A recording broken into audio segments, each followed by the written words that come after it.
Who knew the Sunbelt Player of the Week could be so controversial? It's Locked on Sunbelt.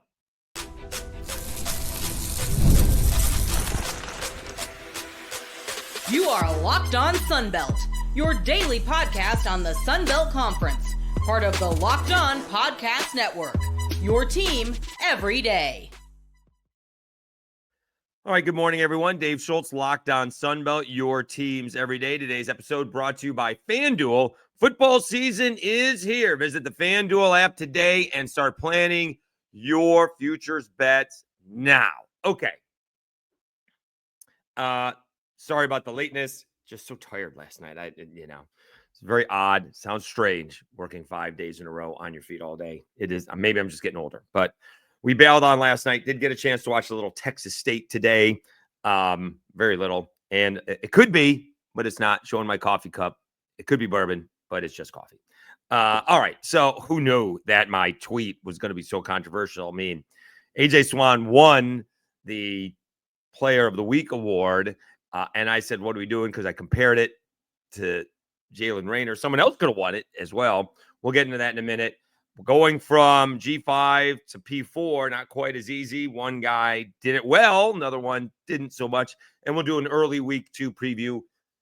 We're going to have a couple crossover editions here. I think the JMU Louisville crossover edition is going to be tomorrow. And then Arkansas, A-State for Thursday. And then we'll preview Friday. And then I'll probably have a special recap on Saturday. So we got a lot to do. And, of course, it is Bourbon Fest this week. So we're looking forward to that. Okay, so just innocuous tweet on Monday when they announced that AJ Swann was the Sunbelt Offensive Player of the Week.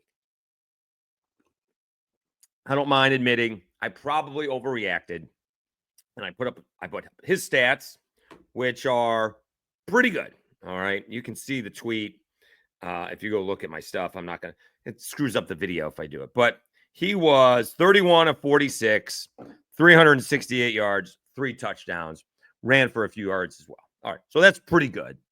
And if you watch the game, he got better in the second half. I went back and looked, 20 of 30 in the first half, 11 of 16 in the second half. So better. Okay. Now, if you watch the game, which I did, because people are, you want to say rightfully so, App State played an FBS team, and Arkansas State played an FCS team. All right, so there is a level of competition that's obviously different. But if you watch the game that AJ Swann played, the competition was not responsible for the incompletions. AJ Swann was responsible for the incompletions. Some of these throws were just bad. Some of the decisions were bad. And even in my recap, quickly after the game, it looked like AJ Swann hadn't played football for 2 years because, oh goodness, he hadn't played football for 2 years. He last played in 2023. He was LSU's backup last year, so he's got to shake the rust. And overall, he had a pretty good game. You're not going to get me on here to insult AJ Swann because he had a solid football game. Leads App State to a big win. Dowalagi's first game as a head coach, and they dominated, right? This was not a close football game, all right? It took a couple of possessions to get going, and he looked pretty good. All right. He did. Again, you're not going to get me to put down AJ Swann. Jaylen Raynor, on the other hand, statistically had a better ball game. 26 out of 32 is better than 31 out of 46. And really not by a little bit in my book. Yes, the competition is different, and I'm going to talk out of both sides of my mouth in that second segment, and you'll hear it, but it is what it is. AJ Swann had 14 more attempts and a grand total of 23 more yards. One averaged 8 yards per pass, and the other one averaged almost 11 yards per pass. All right. To me, it's not that controversial. And you're welcome to disagree with me. But some of the comments, this is like the crime of the century. How dare you think that Raynor had a better ball game than AJ Swann? Like half the people replying have to be related to AJ Swann. Again, 18,000 people have viewed the tweet. I mean, come on. I mean, I got an App State fan when I did the preview of Sunbelt East. Didn't think AJ Swann was going to start. He thought AJ starting because of the experience. The other guys are better. And in the first quarter, we were kind of like, we need to bring in the other guys because AJ's struggling a little bit. Good job by Dow Loggins to stay with him because, again, shaking off the rust. All right. But 26 out of 32, if I go watch Raynor's game, you want to bet that 3 out of those 6 incompletions are throwaways? Whereas,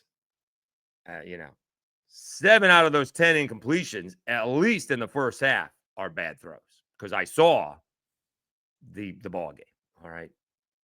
I mean, again, just rust. Played a good ball game. This is not about AJ playing a bad ball game. This is about Raynor playing about as good a game as you can have. This doesn't take into consideration Texas State's running back, who may have had a better ball game than both of them. And though Eastern Michigan is out of the MAC, Lincoln Perry on 12 carries, almost 14 yards a carry. Like, that's ridiculous. At almost first down and a half. And we didn't even bring him up. Ben Moore out of 24/7 say, what about Tay Meadows from Troy, who had a good ball game? Lincoln Perry, 12 carries, 167 yards, and a touchdown. Like 13.9 yards a carry. That's impressive. Right? I mean, that's a better ball game. In my book, 12 carries, 167 yards. Then Tay Meadows, 23 carries, 186 yards. And Lincoln Perry didn't get it. So Lincoln Perry may have had a better ball game than both AJ Swann and Jaylen Raynor. Remember, like, if you get 4.5, 5 yards a carry, you've had a good weekend. Lincoln Perry, you start getting into 8, 9 yards a carry. That's amazing. He did almost 14. He may have been deserving of it as well. But I mean, I got a Sunbelt West Coast, West Division bias. I just thought AJ Raynor had I just thought that Jaylen Raynor had a better ball game. And I committed the crime of the century. I mean, settle down. Does he get anything for it? Are you guys getting anything for it? And then I'm rage baiting. I mean, you guys need to chill. This is the Sunbelt Player of the Week. Also, I don't get anything for your engagement on Twitter. I'm waiting to do that, but I don't get anything for it. So whether you guys like the tweets or not, I don't get anything for it. So I don't know. Please send me money, but I don't get anything for it. So I thought Jaylen Raynor had a better ball game. I could make the case that Lincoln Perry had a better ball game than both of them. You're not going to tell me that. I'm not going to get you. You are not going to get me to say that AJ Swann had a bad game. He did not. He played well. Had a good game. Others played better and should have been up there for Sunbelt Player of the Week. That's just my opinion. You can have your opinion. I think the Sunbelt is wrong. And if you think AJ should have won, I think you're wrong, but I don't think you're insane. It's not the worst thing in the world, right? Goodness, people care a lot about that stuff. I mean, again, it is. Let's see what it is again now. Did someone like it again? 19,000 views in the 10 minutes that I've been recording. It's gone from 18,000 to 19,000 views. It's unbelievable. All right. So we will have moved on. But at the very least, you guys gave me something to talk about. All right. So that's appreciative. Okay. Let's move on. Okay. So we talk this is the stuff that I worry about going from, I don't know why I worry about it, but I do. Going from the G5 to the P4, especially when you're a quarterback. It worked out for one, at least in week one. It did not work out for the other. We talk about that next after I tell you about Supply House and Rougier.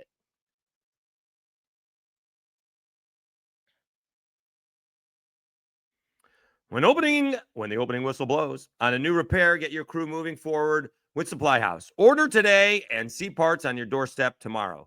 Over 280,000 plumbing, HVAC, and electrical items from the most trusted brands in the business. Their real-time inventory and honest lead times keep you from punting projects, while their industry customer service always has your blind side covered. Need parts fast for a project? Supply House has the next day delivery. Talk about a game changer.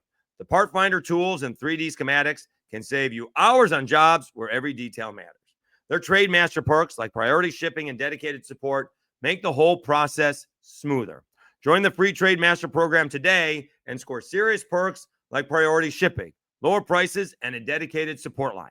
Visit supplyhouse.com to sign up for free and use promo code SHCollege5 for 5% off your first order. That's supplyhouse.com. Real people, real service. And Rougier.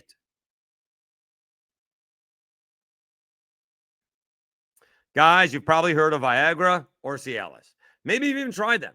But if you're looking for something beyond the usual pill, it's time to meet Rougier Ready. Rougier Ready is a next-gen prescription treatment designed to amplify arousal in the brain and boost blood flow. Unlike the usual pills that can take hours, Rougier's 3-in-1 formula dissolves under your tongue and kicks in fast, on average in 15 minutes. Effects can last up to 36 hours, so you can stay confident and in control when the moment is right. If traditional options haven't worked, Rougier might be the answer. Over 150,000 men have already made the switch. I love it's completely online. Rougier connects you with board-certified doctor and ships your treatment discreetly to your door. You can even read real customer reviews on their site. It's helping a lot of people feel more confident and present in the moment. Head to Rougier.com/LockedOnCollege and use code LockedOnCollege to get 15% off today. That's RUGIET.com/LockedOnCollege and use promo code LockedOnCollege for 15% off. Individual results may vary with prescription treatment. Compounded drugs are permitted to be prescribed under federal law, but are not FDA approved and do not undergo FDA safety, effectiveness, or manufacturing review. Please visit the Rougier website for full safety information.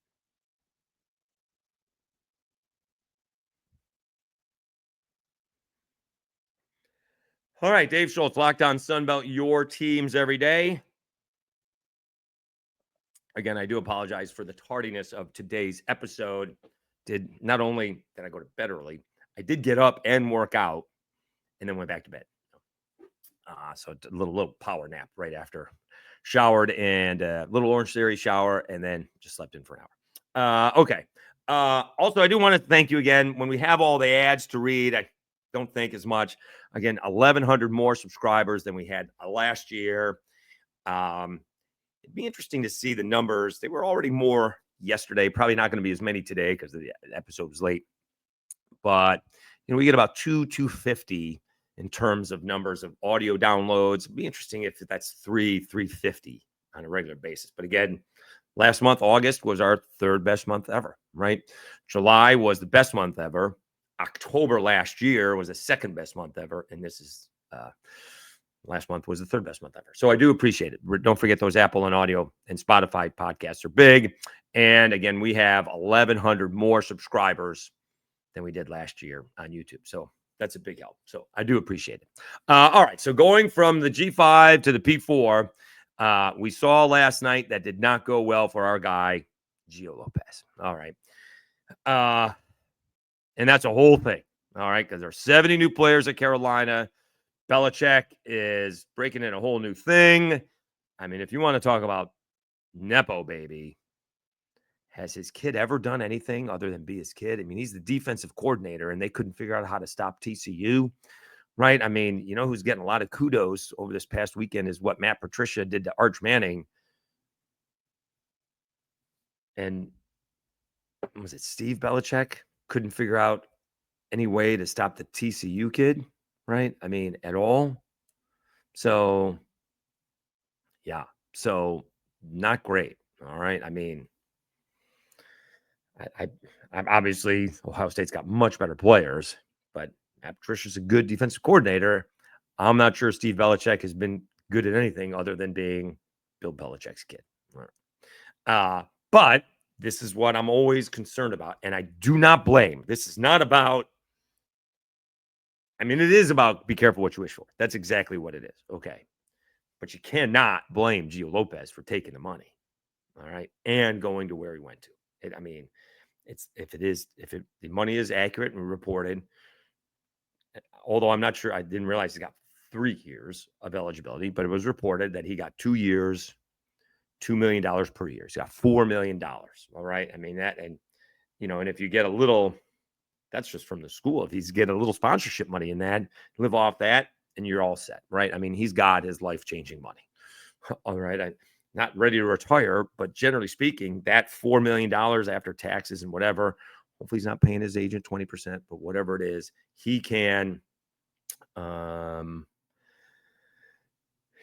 absolutely, you know, put that away, and, you know, his family can be set for basically life if that's invested right. All right. But there's a big difference between going up against the Sunbelt on a regular basis and going up against the Power 4 schools on a regular basis. All right. Remember and that happened last year, and I know it's not fair because, you know, the Cajuns had, you know, they were hurt with the quarterback last year.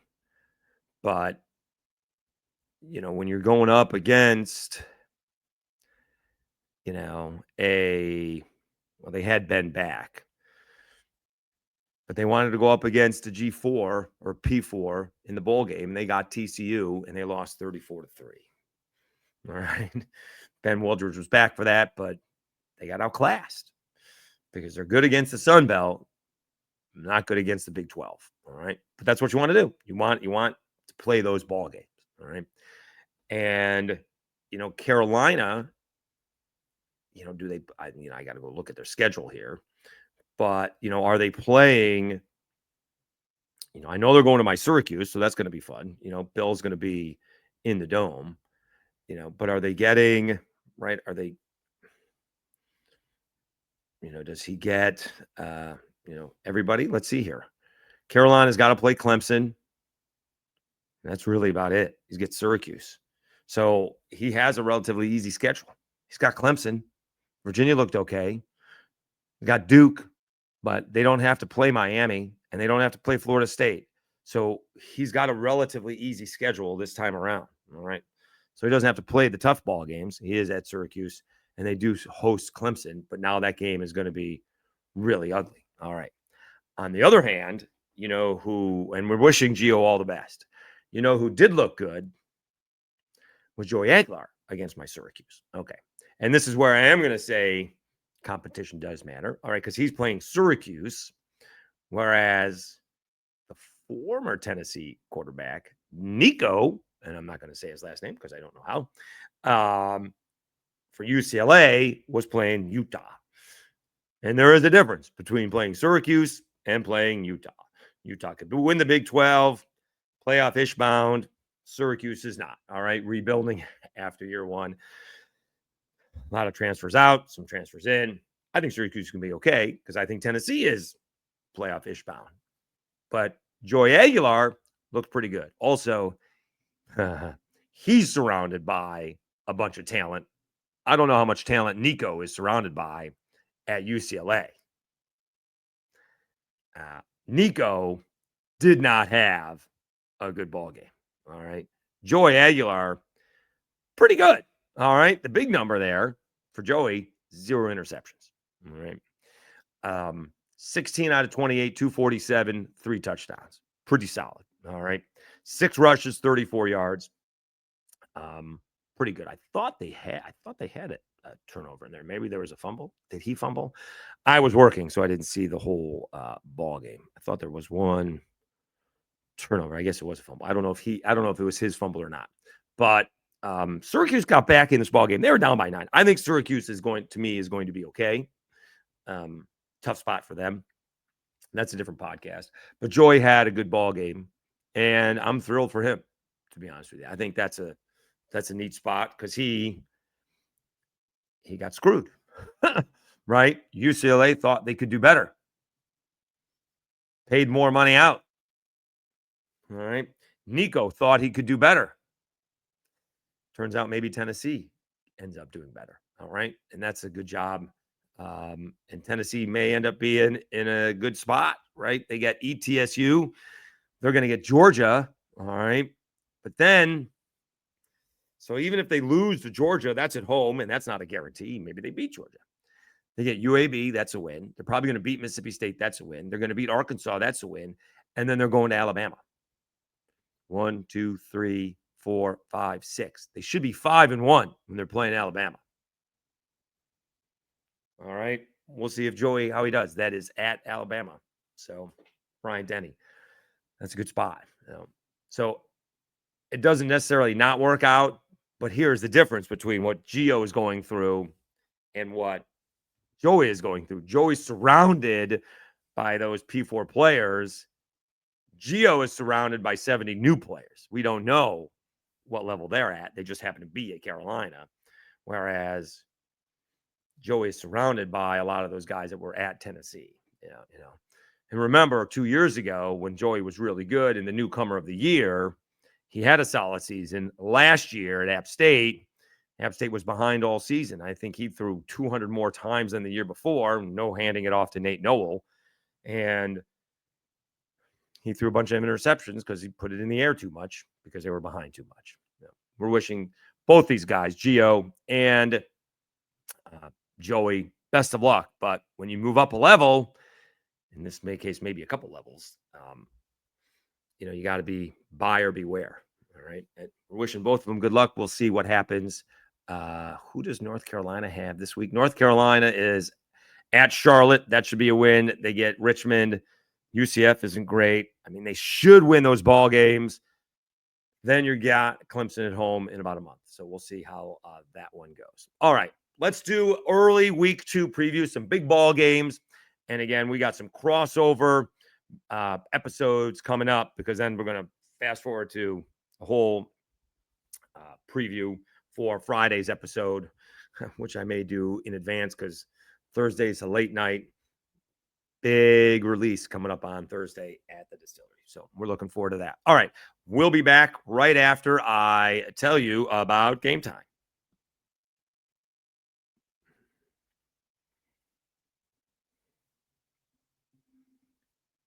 College football is back, and I couldn't be more excited. The tailgates, the rivalries, the energy in the stands, there's just nothing like it. But let's be real. Actually, getting tickets can feel more like a battle than the game itself. Endless queues, hidden fees, prices jumping at checkout. That's why I use Game Time. The app gives the advantage back to the fans. It's the easiest way to score last-minute tickets at the best prices with no surprise fees. What you see is what you pay. I did pull up the Game Time app right before I started recording.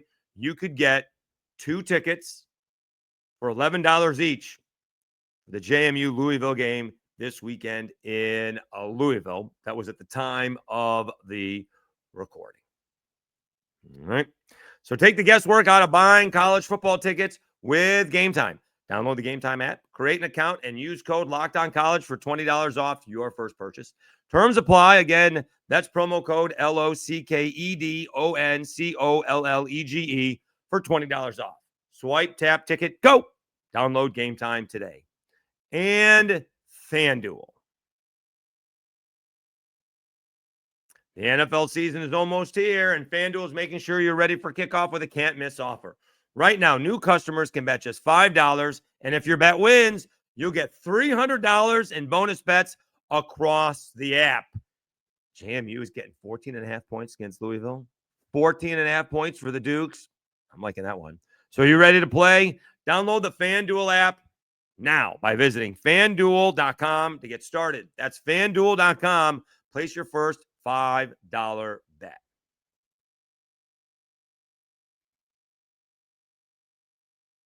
Also, we do have this survey. We're giving you a chance to win a $100 Amazon gift card.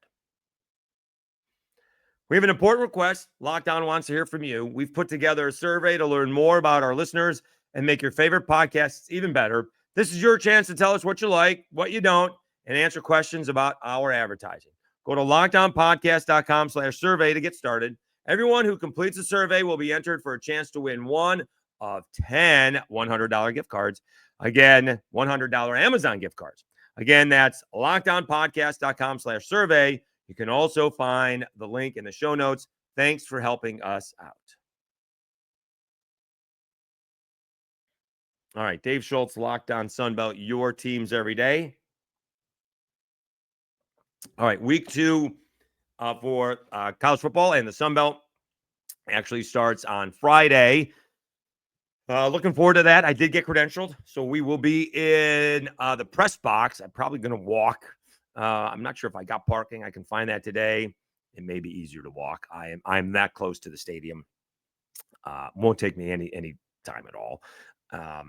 And hopefully, if it's nice and cool, we'll be all set. Wet is going to be a different story. If it rains, I haven't looked that far ahead. But we're looking forward to that. All right. Been a minute since I've been to a Louisville game, and I've never been to the press box there. So we're looking forward to covering the game, and it'll be good to see Bob Chesney following the game, and it'll be good to see Alonzo Barnett III in person. Again, I have never seen JMU play. I don't think I've seen JMU play in person. I got to go back and look.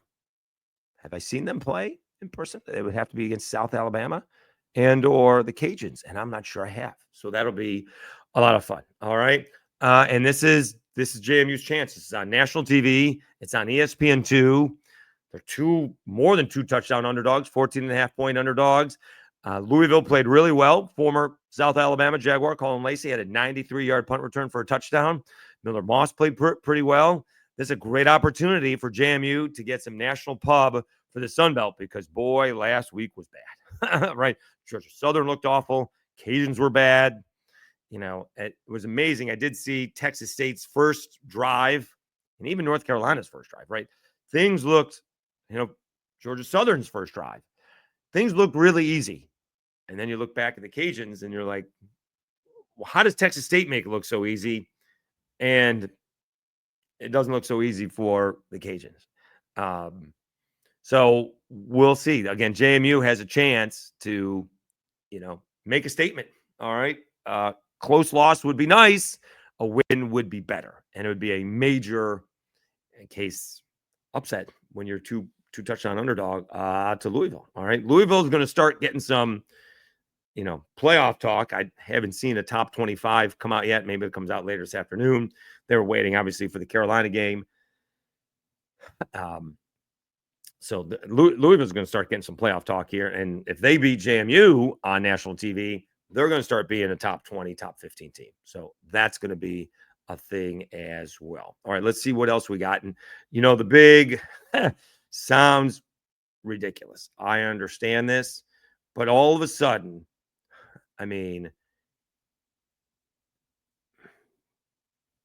this Alabama Monroe ball game, it's a 36.5-point favorite. And, it was an afterthought after Monroe's game against St. Francis, and it probably still should be, but we didn't see anything special from Alabama. They don't look like Alabama.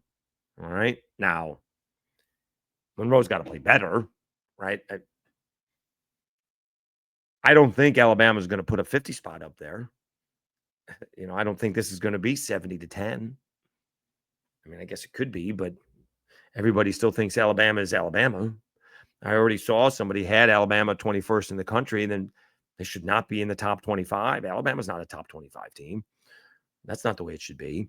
I did see, I will say UL Monroe did get, whatever way you want to say it, some love on bad beats. They dropped a touchdown pass.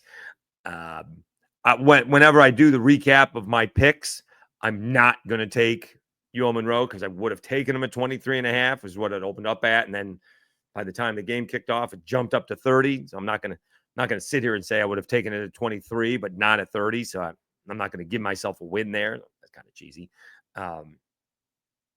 But we don't think they're going to upset them, are they? It's not. I mean, here's the thing. Monroe's got a defense. I'll say that, right? If Monroe can put up any kind of offense, Monroe's got a defense. Keep this in the teens or less than 28 points. Make this a scrappy ball game.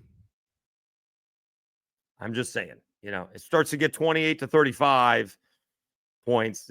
That's not going to happen. All right. Monroe can't score that many points, but start making it 17-10, 17-14, 21-17, because Alabama can't score points against Monroe's defense.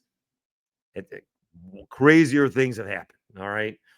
Such as Monroe beating Alabama and Nick Saban. Just saying. All right. Other ball games this week, of course, for the first time ever, Arkansas is playing Arkansas State. This is in Little Rock. Sam Pittman does not sound very excited to play this ball game. Tickets are not all that cheap. It is not the biggest of all stadiums, about 55,000. Tickets are available. It's at 5 o'clock on Saturday. Arkansas is a 23.5 point favorite. I don't know why A-State can't go ahead and win this ball game. What did Arkansas do on week 1? Let's see here. They beat Alabama A&M 52-7, so they played well. I don't even know who the quarterback is. Taylen Green. All right. Well, he had a solid ball game. 24-31, 322, and 6 touchdowns in the air. All right. That's a solid start. All right. So we shall see, but that's a big ball game, obviously, for Arkansas State. All right. Cajuns getting McNeese. Here's also a difference between the Power 4 and the G5. It is Tuesday when we're recording this. All right. Walker Howard was injured on the last play, the last possession of the Cajuns ball game. All right. I have been told what it is. I haven't been able to confirm it, so I'm not going to report it. Do you think if the LSU quarterback was injured on the last possession of the game, we wouldn't know what the injury was 3 days later? No chance. Why hasn't it been reported what's Walker Howard's injury? They're talking he may or may not be out, which probably means he is. They're talking about Lunch Winfield and Dan Ubiel splitting time. I haven't checked this morning if it's been reported. That's the difference of G5 and Power 4. There's no chance that you'd have that. There's no chance you would have that by the time you woke up Sunday morning. If not, well, because it was a pulled muscle, you'd have to get it MRI'd, right? But you'd get it by Monday. You'd have it by Sunday morning or something like that. All right. I'll give you an example. All right. This wasn't even a player. This was a broadcaster. So this is before Chris Blair took over. All right. Jim Hawthorne was calling it a career. Chris was going to do baseball, which is very ideal, but Jim was going to finish up with football and basketball. And Chris was taking over for football or taking over for baseball. All right. Jim had a heart issue. All right. Had a health scare. All right. And they put out a press release. Jim's going to miss a little time. Wasn't specific on what it was. Maybe use the word health, but, going to keep it private. This was right before the basketball game. All right. This came out right before the game. All right. By halftime, Ross Dellinger had reported that Jim had a heart procedure done and was going to be out a couple of weeks. By halftime. That's when Ross was the LSU beat writer. And he's not a player. Well, because people care and want to make sure Jim's going to be okay, right? More concerned about anything else. but that's the broadcaster. That's the difference between covering the Cajuns and covering LSU. All right. I'm not blaming the Cajuns. If Cajuns don't want McNeese to know, okay. But there's no way with the amount of people covering LSU that they'd keep the quarterback injury quiet. There's the difference between covering the G5 and the Power 4. There's no way we would not know what the injury is, all right? Or at least being reported. It's on the message boards, but I'm not gonna say it because I haven't confirmed it. All right. But there's a big difference. And boy, if you want to get not a hot seat, Desmo's not going anywhere. Just stop with that talk. But certainly the season's going to go downhill if you lose to McNeese. And Matt Viator can coach. All right. Let's see what other ball games we do have. Troy is getting Clemson. All right. Clemson's going to be hungry. That's a tough spot for Troy after their loss to LSU. Doesn't look good. All right. South Alabama's getting Tulane. That's a big ball game for South Alabama. South Alabama has not played Tulane well. All right. Tulane did a number on Northwestern. South Alabama's defense wasn't great. Again, I would take the over in this one. All right. 51.5. Tulane is favored by 9.5 on the road. Yeesh. App State's get Lindenwood. App State looked good. All right. Again, AJ Swann, 368, 3 touchdowns. Big ball game, Texas State UTSA. All right. We don't want Texas State to fumble after a nice solid win over Eastern Michigan. Big spot against a rival. Southern Miss playing Jackson State. Got to bounce back after what was not a great performance against Mississippi State. Marshall, they did cover against Georgia. They're taking on Missouri State. Old Dominion is playing North Carolina Central. I want to see that ball game. Again, Colton Joseph, 3 interceptions. Not great. They were actually winning the ball game until, I guess, a punt return tied the ball game up. All right. Let's see what Georgia State does. We had the big news yesterday. TJ Finley.